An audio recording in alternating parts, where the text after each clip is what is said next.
નમસ્કાર સરળ એફ વતી હું રામભાઈ તમારું સ્વાગત કરું છું. લઈએ કોટન કપાસ અને કપાસ બજારની માહિતી. તે પહેલા જે ખરીદ મિત્રો નવા હોય છે સબસ્ક્રાઇબ કરી બીજા ખરીદોના ભાગ તમે શેર કરી શકો છો વોટ્સઅપ ગ્રુપ અને ફેસબુક પેજ દ્વારા. અને ભાગ તમને સારો લાગે તો ભાગને લાઈક અવશ્ય કરો જેથી અમને તમારા તરફથી પ્રોત્સાહન મળતું રહે.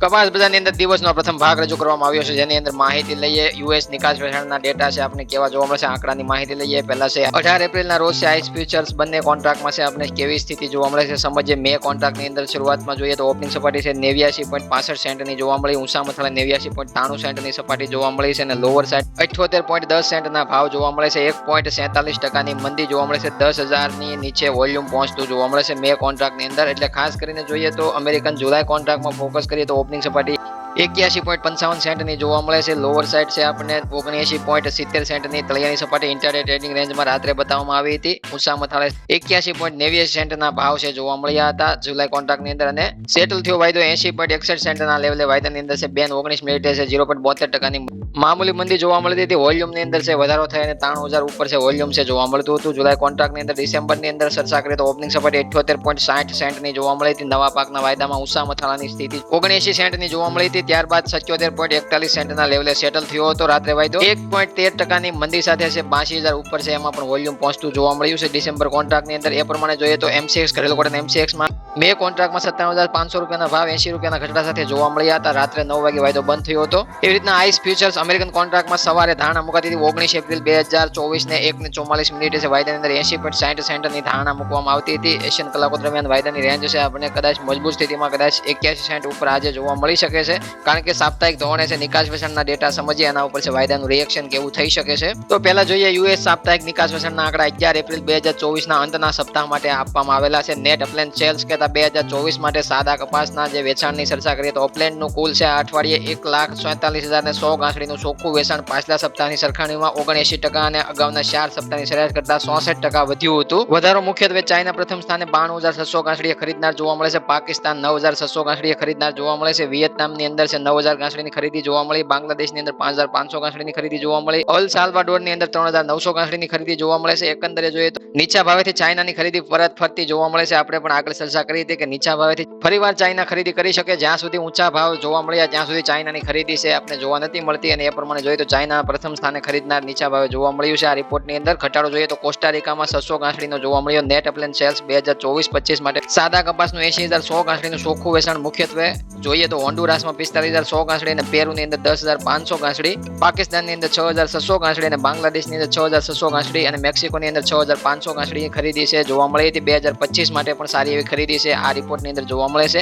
નેટ અપલેન્ડ શિપમેન્ટ કહેતા સાદા કપાસનું શિપમેન્ટ છે આપણે અપલેન્ડમાં છે 2,66,700 ગાંસડીની નિકાસ અગાઉના સપ્તાહની સરખામણીમાં 3% અને અગાઉના 4 સપ્તાહની સરેરાશ કરતા 24% ઘટી હતી. લક્ષ્યાંકો મુખ્યત્વે હતા ચાઇના પ્રથમ સ્થાને ખરીદનાર 1,12,700 ગાંસડીએ જોવા મળે છે. પાકિસ્તાન છે શિપમેન્ટ 46,700 ગાંસડીની કરવામાં આવી હતી. વિયેતનામમાં 36,400 ગાંસડીની શિપમેન્ટ જોવા મળી હતી. તુર્કીમાં 27,100 ગાંસડીની શિપમેન્ટ જોવા મળે છે. મેક્સિકોની અંદર 7,600 ગાંસડીની શિપમેન્ટ જોવા મળી હતી. બુકિંગ વેચાણ કરતા શિપમેન્ટ છે આપણે થોડું નબળું જોવા મળે છે. શિપમેન્ટની અંદર કોઈ મોટો વધારો જોવા નથી મળતો અને એ પણ છે બજારને વધારે પડતું રિએક્શન તેજી તરફી લઈ જવા માટે શિપમેન્ટ પણ જરૂરી હોય છે. અને અત્યારે હાલ છે યુદ્ધના માહોલમાં છે શિપમેન્ટ સારું આવતું જોવા મળ્યું હોત તો થોડી વાયદા ઉપર વધારે પોઝિટિવ અસર જોવા મળત. 81 સેન્ટ ઉપર કદાચ વાયદો જઈ શકે છે, પણ વધારે પડતો વાયદાની અંદર છે લાંબી તેજી અથવા લાંબો સુધારો છે. યુદ્ધ અને આ માહોલની અંદર છે વધારે પડતો રિપોર્ટ પણ એના જેવો સારો અથવા તો ડબલ સારો જોવા નથી મળતો, ડબલ પોઝિટિવ. એના લીધે છે નિકાસ વેચાણના ડેટા જે સાદા કપાસમાં આપણે આગળ જોયા છે એ પ્રમાણે 81 સેન્ટ સુધી છે માઇન્ડ પહોંચી શકે ફરીથી ભાવ ઉછાળે. બાકી વધારે પડતી તેજી શક્ય નથી એમાં, કારણ કે માહોલ વિશ્વની અંદર ખરાબ છે. નેટ પીમાં સેલ્સ 2023-24 માટે જોઈએ તો પ્રીમિયમ ક્વોલિટીનું એક્સ્ટ્રા લોંગ સ્ટેપલની વાત કરીએ 2023-24 માટે પીમાનું કુલ 2,700 ગાંસડીનું ચોખ્ખું વેચાણ પાછલા સપ્તાહની સરખામણીમાં 66% અને અગાઉના 4 સપ્તાહની સરેરાશ કરતા 57% ઓછું જોવા મળ્યું હતું. આ પણ છે એક નેગેટિવ પોઈન્ટ સાબિત થાય છે. વધારો મુખ્યત્વે ભારતમાં 2,500 ગાંસડીનો જોવા મળ્યો હતો. બ્રાઝિલની અંદર 400 ગાંસડીનો વધારો જોવા મળ્યો. બાંગ્લાદેશની અંદર 200 ગાંસડીનો વધારો જોવા મળ્યો અને થાઈલેન્ડની અંદર 100 ગાંસડીનો વધારો જોવા મળ્યો. વિયેતનામની અંદર 100 ગાંસડીનો વધારો જોવા મળ્યો છે પીમા ક્વોલિટીમાં. ઘટાડો જોઈએ તો ઇટાલીમાં 500 ગાંસડીનો જોવા મળ્યો. જાપાનની અંદર 100 ગાંસડીનો ઘટાડો જોવા મળ્યો. નેટ પીમા શિપમેન્ટની ચર્ચા કરીએ તો 5,900 ગાંસડીની નિકાસ અગાઉના સપ્તાહની સરખામણીમાં 63% અને અગાઉના 4 સપ્તાહની સરેરાશ કરતા 12% ઘટી હતી. લક્ષ્યાંકો મુખ્યત્વે જોઈએ તો ભારત પ્રથમ સ્થાને 3,100 ગાંસડી, ચાઇના 700 ગાંસડીની શિપમેન્ટ, બ્રાઝિલની અંદર 700 ગાંસડીની શિપમેન્ટ, ઇજિપ્તની અંદર 400 ગાંસડીની શિપમેન્ટ, ઇટાલીની અંદર 300 ગાંસડીની શિપમેન્ટ છે જોવા મળતી હતી. ઓલ ઓવર જે સાપ્તાહિક નિકાસ વેચાણના ડેટા ઉપર આપણે નજર ફેરવીએ તો શિપમેન્ટ છે એ પણ આપણે સારું નથી જોવા મળતું. પીમા ક્વોલિટીમાં તો બંને છે આપણે શિપમેન્ટ અને નિકાસ વેચાણ બુકિંગ એક પીમા ક્વોલિટીમાં છે સારું નથી જોવા મળ્યું. એવી રીતના સાદા અપલેન્ડ કપાસની ચર્ચા કરીએ તો એમાં આપણને છે બુકિંગ સારું જોવા મળે છે, વેચાણ સારું જોવા મળે છે, પણ જે શિપમેન્ટ છે એ આપણને થોડુંક આગળના જે રિપોર્ટ કરતા છે થોડુંક નબળું જોવા મળે છે. એના લીધે પણ રિએક્શન છે વધારે પડતું તેજી તરફીનું જોવા નહીં મળે. એટલા માટે ખાસ કરીને એક તો માહોલ ખરાબ છે, એમાં રિપોર્ટ છે વધારે પડતો કોઈ સારો ન ગણી શકીએ. થોડો ઘણો આપણે ઇક્વલ છે, સારા માહોલમાં છે રિપોર્ટ સારો આપણે ગણી શકીએ એક પોઈન્ટ ઉપર, પણ માહોલ જ ખરાબ છે એટલે 81 સેન્ટ સુધી માઇન્ડ તેજીની સંભાવના જોવા મળી શકે, અથવા તો વાયદો છે એકવાર 81 સેન્ટના ભાવ બતાવીને ફરીથી પરત પણ નીચો આવી શકે છે. એટલે જુલાઈ કોન્ટ્રાક્ટમાં પણ એનો અસર કોઈ મોટો જોવા એટલા માટે જ નથી મળ્યો. રાત્રે રિપોર્ટ આવી ગયો છે.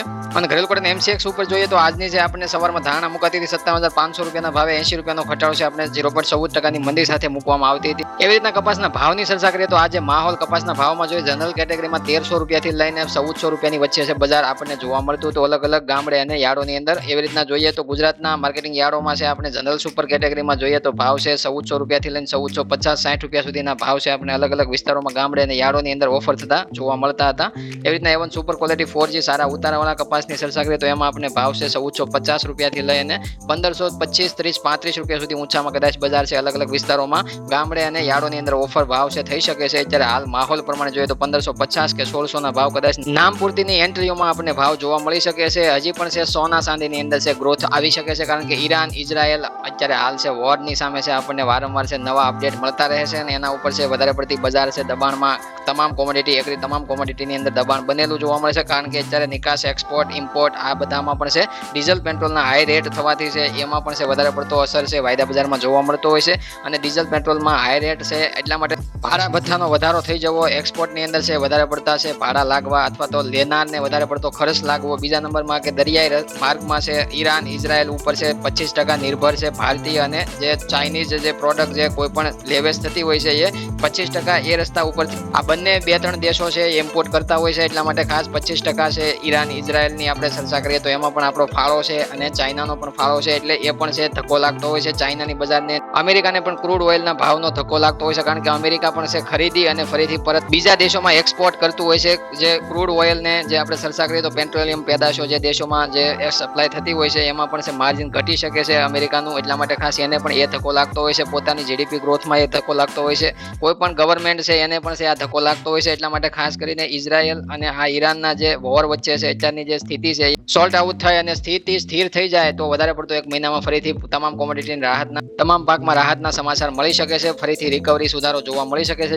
એટલા માટે અમે 1 મહિનાનો બ્રેક લીધેલો છે તેજી મંદી માટે. અને કદાચ તમને કોઈ તેજી મંદીની જે સોશિયલ મીડિયામાં કે ચેનલના માધ્યમથી કોઈ ચર્ચા કરતું હોય અને કદાચ એના ઉપર તમે ચાલતા હો તો કદાચ એના ઉપર તમે નિર્ણય તમારું ડિસિઝન ખુદ લઈ શકો છો. અમે માત્ર 1 મહિના સુધી છે તમને ડિસિઝન અથવા તો તમારા માટેનું જે ડિસિઝન છે એ તમે ખુદ લઈ શકો આ મહિનામાં. ઉતાર ચઢાવ વચ્ચે આ મહિનો જોવા મળશે. 1 મહિના બાદ ફરીથી અમે તમને ભાવ વિશેની માહિતી આપશું, એ બાદ તેજી મંદીની પણ ચર્ચા કરીશું. ત્યાં સુધી છે આપણે અન્ય ચેનલોના માધ્યમથી છે આપણે માર્ગદર્શન લેવાનું છે. તેજી મંદીની ચર્ચાઓ શું કહેવા માંગે છે એ આપણે સમજતું રહેવાનું છે. હું રામભાઈ ફરીથી નવા ભાગની અંદર નવી માહિતી સાથે નવા રિપોર્ટ સાથે મળું. ત્યાં સુધી તમામ ખેડૂત મિત્રોને જય જવાન જય કિસાન જય ભારત જય ઠાકર.